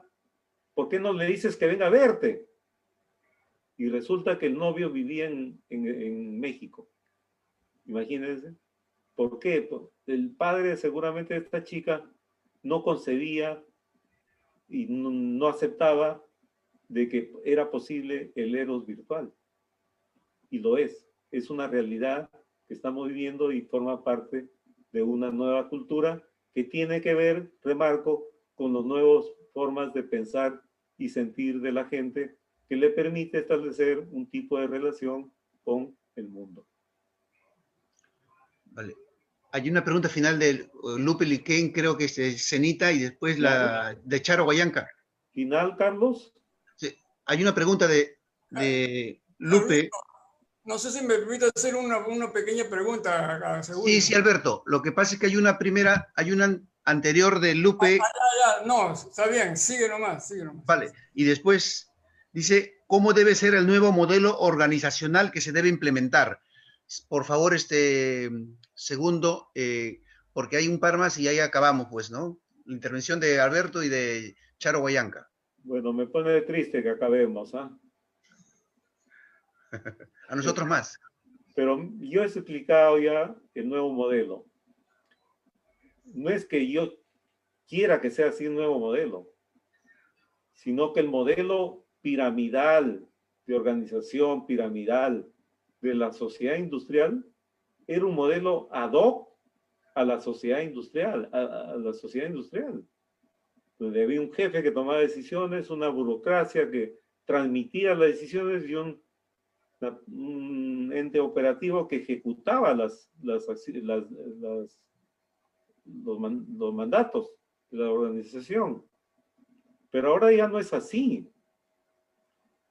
Las empresas más exitosas del mundo son las empresas de producción de bienes de información y conocimiento, como ustedes saben. Por algo, el hombre más rico del mundo no es un industrial como lo fue Onassis y otra gente. O Ford. El más rico del mundo ahora es un empresario de bienes de información y conocimiento, Zuckerberg. Esas empresas, y eso no quiere decir que la industria haya dejado de funcionar, pero ya no es el sector económico más importante. Lo que ha dejado de funcionar es la gran industria, no la industria. Y este nuevo modelo de empresa exitosa es lo que les he dicho, una organización flexible, una organización de jerarquía plana, donde no hay jefes, sino que todos están en el mismo nivel horizontalmente, y es flexible, ¿por qué? porque antes tomaba la decisión el jefe y ahora el que toma la decisión es el que tiene la pelota en su cancha. Ese es el que toma la decisión, no el jefe. Segundo, ni el líder. Segundo. Escuchamos a Charo y a Alberto Mórtola, por favor, para que le respondas después a ambos. Sí, por supuesto. Ya, Charito. Gracias, Carlos. Segundo, ¿cómo estás? Gusto saludarte. Hola, Charito, qué gusto. Vale. El gusto es Gracias mío. sí, gracias por compartir esta experiencia. Segundo, hay un trabajo importante que se está dejando de hacer desde los gremios periodísticos. En ICA se ha formado una coordinadora de gremios hace bastante tiempo, pero que en el último año está, digamos, fortaleciendo la institucionalidad y la articulación. ¿Cuál crees que debe ser, digamos, en los próximos años, porque no es un tema, una cuestión de momento, el esfuerzo, la agenda, no solamente desde los medios de comunicación, sino sobre todo desde la comunicación política, organizacional o gubernamental, que es la que más daño nos está haciendo en este momento, ¿no? La improvisación que se viene asumiendo desde los gobiernos locales, gobierno regional, direcciones sectoriales, es terrible. Y yo me pregunto cómo, y termino mi pregunta, ¿cómo se quedó el proceso de Hablemos cuando hubo todo un impulso, una iniciativa de tener una comunicación pública, digamos, más articulada, vinculada a la comunicación para el desarrollo, ¿no? Entonces, ¿cuál crees que debe ser esa tarea desde la coordinadora de gremios que agrupa a comunicadores del Estado, comunicadores corporativos y a periodistas? Gracias, segundo. Vale. Alberto Mórtola, Gracias. por favor, también. Sí, sí. Alberto, haz tu Sí. pregunta para que... Ya. Bien.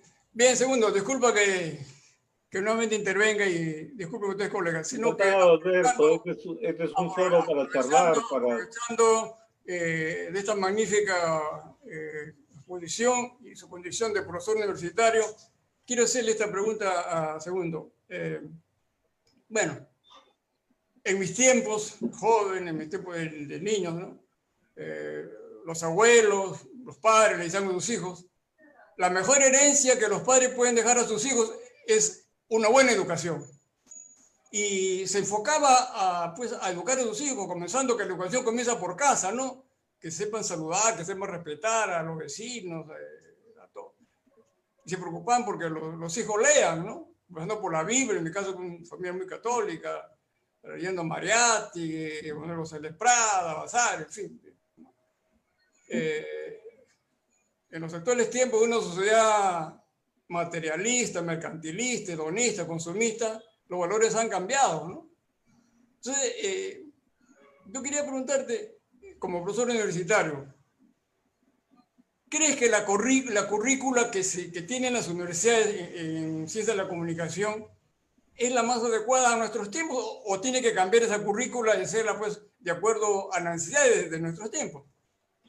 Bien, gracias Alberto. Segundo, entonces, por favor, las dos inquietudes, tanto de la colega Rosario Guayanca como Alberto Mórtola. Perfecto. Voy a empezar con la segunda. Y lo que he dicho tácitamente es que la universidad está de espaldas a la realidad.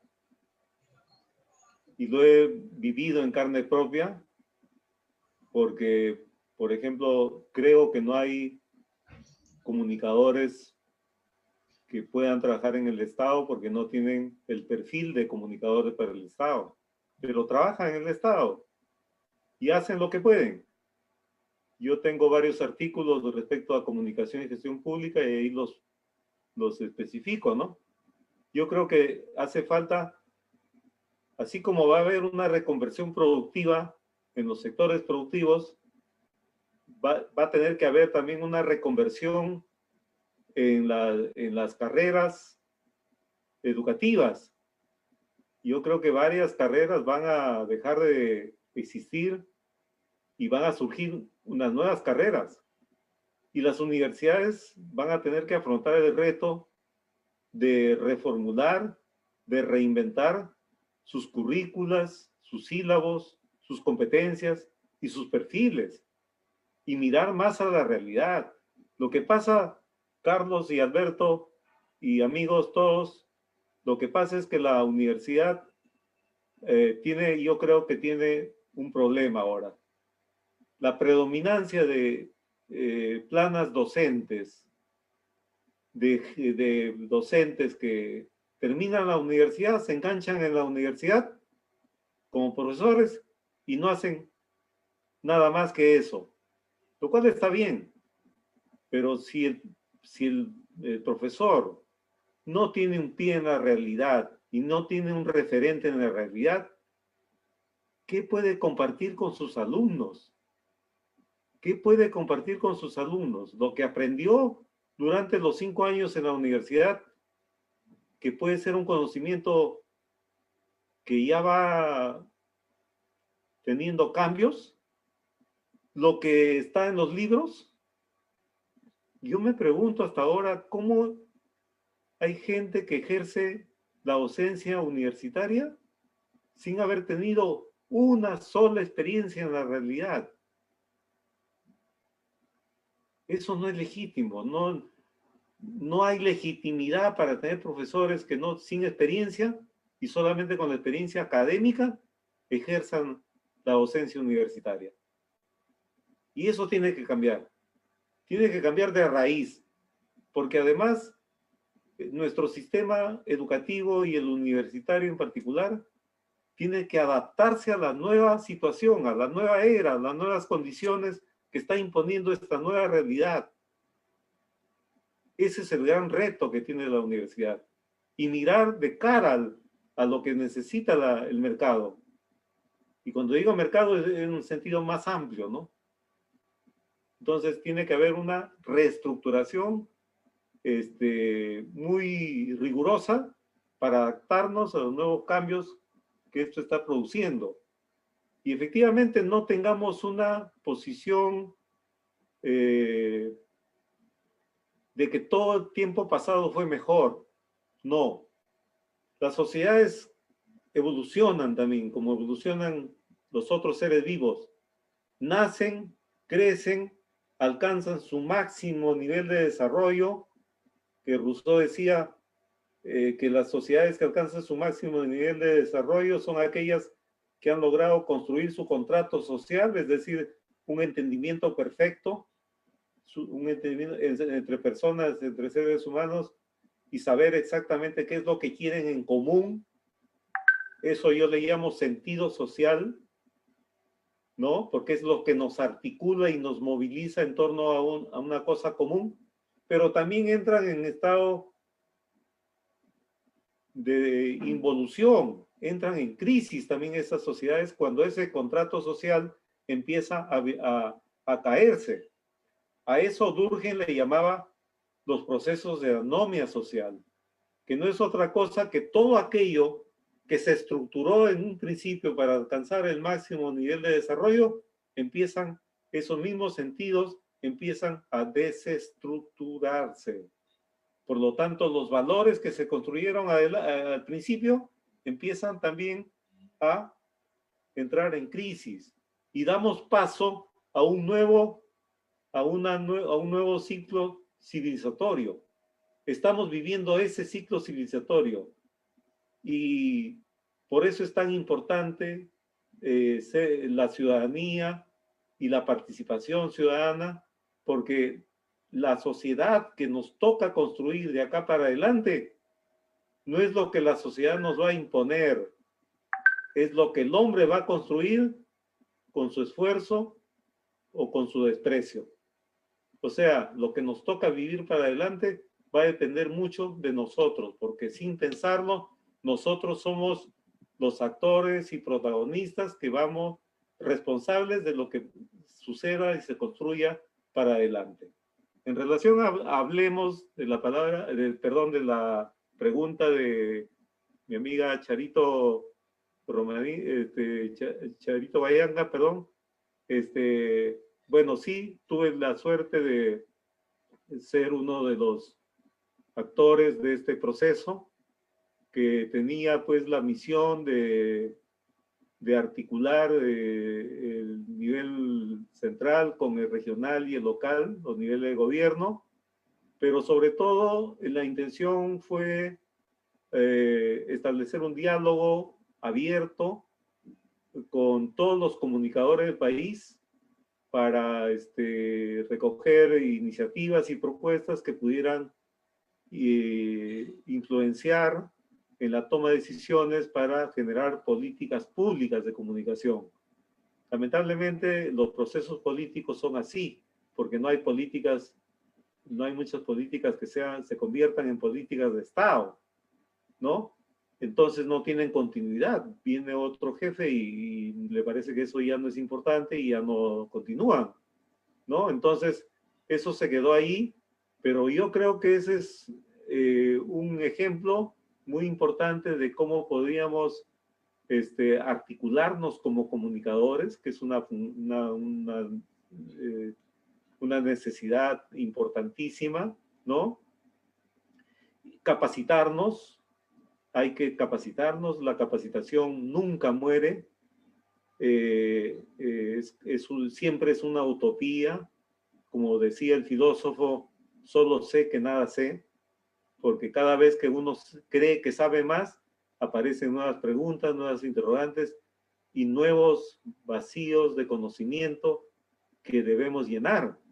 Entonces, la capacitación, la formación es fundamental. Tenemos que estar preparados para enfrentar los cambios, si no, no vamos a poder hacerlo. Y luego es pensar en el país. Y yo una cosa que tengo metida como una espina en mi vida es cuándo el Perú va a estar en condiciones de construir su meta relato país, que no es otra cosa que una hoja de ruta, que es la hoja de ruta que nos va a conducir a un destino común. Pero nadie en este país sabe qué es lo que va a pasar de acá a 10, 15, 20, 50 años. Somos un país a la deriva. Hay un acuerdo nacional que tiene más de 30 puntos. Eso no es un acuerdo nacional. Eso es una sumatoria de intenciones y voluntades, pero desarticuladas. No es como otros países como Chile, por ejemplo, que tiene un acuerdo nacional mínimo, pero que todos lo cumplen. Acá tenemos un acuerdo nacional grandazo y nadie lo cumple. Entonces, ¿hacia dónde vamos? ¿Nos ayuda eso? No nos ayuda. Necesitamos gente pensante que pueda, y los comunicadores estamos pensados y convocados a esa tarea de elaborar, construir el relato del país que queremos, el metarrelato del país que queremos, y nos dé una ruta, un asidero de por dónde caminar juntos y revueltos para buscar un destino común, con progreso, dignidad, sin exclusión y sin desigualdad. Muchas gracias. Segundo, queda pendiente una inquietud que planteó Ethel Centeno, preguntaba ella si es que la desestructuración familiar tiene que ver con el gusto o la adicción a los programas basura. Eso creo que lo has respondido en demasía. Si tuvieras una capacidad de síntesis extraordinaria, con eso acabamos esta intervención con las preguntas, este segundo. Bueno, los programas basura, como digo, son expresión de una nueva cultura. Y esa nueva cultura probablemente tenga sus manifestaciones también en la desestructuración familiar. Los jóvenes en Estados Unidos, desde muy chicos, adolescentes, ya están pensando en irse de la casa y hacer su vida independiente. Entonces, eso es expresión de una cultura. Y la nueva cultura nos va a llevar a cambios, no solamente a esos cambios, sino a muchos cambios más. Y hay que estar preparados para ello. Ok, muchísimas gracias. Bueno, queremos agradecer la intervención, la participación, la preparación exclusivamente de esta ponencia para este evento de Segundo Armas Castañeda. Nosotros nos vanagloriamos de tener cercano a una persona como él en la Asociación Regional de Periodistas. Estamos conversando, si es que lo discutimos más adelante, en tener que hacer algo más sostenido con Segundo Armas, pero queremos agradecerle mientras tanto lo que ha hecho con nosotros, lo que ha preparado, todo el trabajo, todo el esfuerzo que ha significado para él preparar esta ponencia. Muchísimas gracias, Segundo Armas, por esto. Colegas periodistas, muchísimas gracias. Creo que Juan Carlos, que se ha dormido en los controles, puede hacer las fotos de rigor para despedirnos. Carlos, si me Sí. permite, mientras Juan Carlos se prepare. Yo quiero agradecer infinitamente la invitación. Lo he tomado muy seriamente. Como nunca he sentido mucha alegría reconectarme con mis colegas de ICA, y quiero mandarles un gran abrazo adelantado por nuestro día, por el Día del Periodista, ¿ya? Y estaré siempre dispuesto a seguir charlando y dialogando con ustedes, y quisiera contribuir a los proyectos que nos ha mencionado nuestra colega y amiga Charito Guayanca también. Cuenten conmigo para que lo que estimen con. Será un honor siempre estar presente con ustedes. Muchas gracias. Juan Carlos, parte final, Sí. hermano. Discúlpate la demora. No. Estoy en dos eventos paralelos, pero de orden. ¿Hace la foto, Juanca? Sí, justo se ingresando una llamada. Un ratito, por favor, me entrecorta la... Ya, Solo ahora para sí. Muy bien. A ver, activamos todas nuestras cámaras para el registro. Vale. Bien. Les pedimos, por favor, a quienes, para que se puedan integrar. Buenos días. Vale. O buenas tardes ya, ante todo, para todos. Ethel, ¿No? Nadia. Muy bien. Ahí vamos. 3, 2, 1.